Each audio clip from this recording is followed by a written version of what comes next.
Notre ami Shirley, fraîchement Scrum Master, souhaite en savoir un peu plus sur les événements Scrum et plus généralement son rôle par rapport à ceux-ci. Elle a été chercher sur Internet comme une bonne poule curieuse et a lu plusieurs commentaires déplaisants des forums disant qu'une Scrum Master ne sert qu'à planifier des rencontres telle une secrétaire. Mais je ne souhaite pas être juste une secrétaire. Est-ce que ce rôle consisterait juste à ça? Si ça avait été un cours sur comment envoyer des invitations, on aurait déjà presque fini, tu penses pas? Le Scrum Master va poser les fondations des événements Scrum. Alors oui, c'est vrai que dans le but de faciliter la mise en avant des pratiques Scrum au début, vous soyez amené à planifier les rencontres et donc à en être l'auteur pour l'équipe au complet. Mais bien entendu, votre rôle ne s'arrête pas uniquement à ça, et le Scrum Master a un rôle et une attitude bien distincts dans chacun des événements. Mais ce qu'il y a de plus intéressant encore, c'est que le rôle du Scrum Master durant ces événements va évoluer au fur et à mesure que l'on avance dans le temps.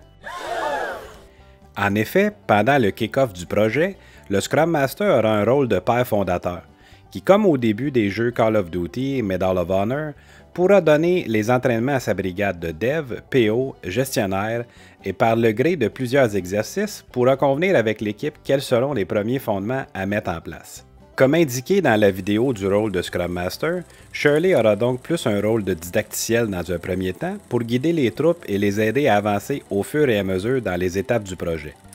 Il se peut donc que les premières semaines ressemblent beaucoup plus à un Scrum Master qui prend un peu plus la parole, guider l'équipe pour l'aider à la maintenir en vie et faire en sorte qu'elle ne soit pas totalement perdue. Mais l'objectif pendant les premiers événements est d'aider l'équipe à se poser les bonnes questions pendant ces rencontres, toujours en remettant le contexte du pourquoi on se rencontre. Pac pac. Je commence à comprendre que je ne pourrais pas me comporter de la même façon à chacun des événements Scrum. En effet, et même que ton rôle va évoluer durant ces événements pour permettre au reste de l'équipe de gagner en expérience Scrum et laisser donc à chacun le temps de faire sa place durant ceux-ci. Nom d'un poulet sans plume. Mais comment je vais faire? Calme-toi, Shirley. On va prendre le temps de regarder les sujets sous tous les angles avec toi pour t'accompagner. On ne prétend pas tout savoir ni répondre à toutes les problématiques de la vie agile, loin de là. Mais le but de nos vidéos est de te permettre de comprendre ton rôle et ça ne peut pas se faire en 3 minutes. Pac pac.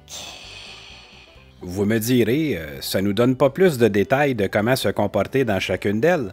Mais courage, jeune Padawan, nous allons d'abord commencer à étudier chacune de ces rencontres. Car, comme dit l'expression, il ne faut pas vendre la coque de l'œuf avant de l'avoir pondu. C'est bien, Gilles. Par contre, la prochaine fois, tu attends que je te dise quand il faut l'ouvrir. Ah, ok.